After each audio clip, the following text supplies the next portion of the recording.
Hello and welcome to Persian Cuisine. Today we're going to show you how to make a very delicious homemade hummus.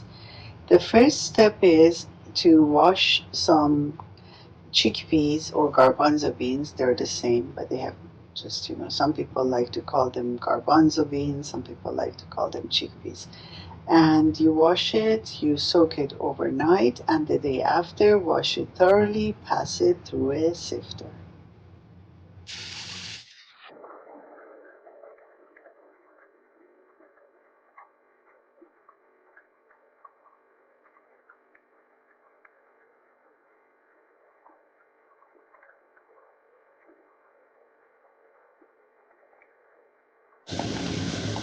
It's very important to keep an eye on the chickpeas because there's going to be some foam on top and you have to skim it as you are going along.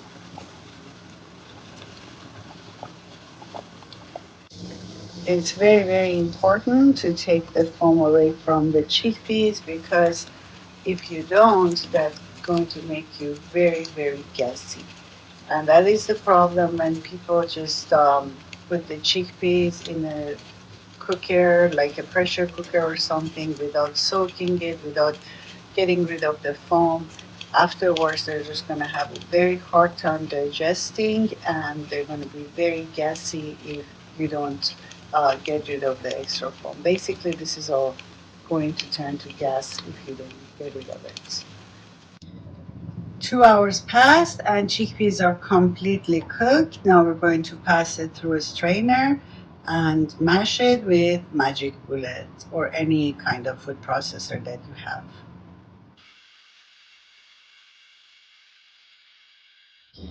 This is the first step of crushing the chickpeas in a magic bullet, and now the second step is add garlic, olive oil and tahini and blend it one more time till it's completely smooth.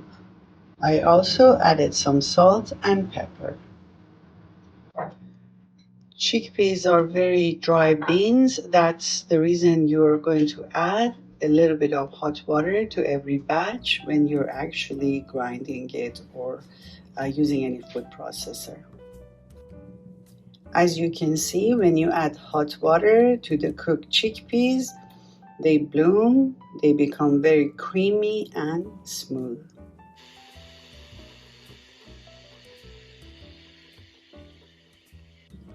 So one more time, here are the steps. First, you soak the chickpeas, leave it overnight, and then cook it, drain the water, cook it for about 2 hours. Then grind it with the food processor. After you've done the first grinding, then put it in the grinder the second time.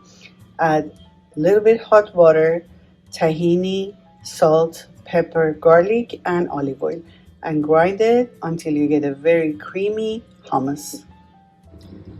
This is the final product. It's fantastic, it's very delicious, and it totally tastes different from the store-bought hummus. If you make this, you can make it ahead of time and keep it in the fridge for about 2 weeks, no problems. It's very nutritious and it's very good for giving you a lot of strength. Hope you make it, enjoy it, bon appetit and Nusha Jan.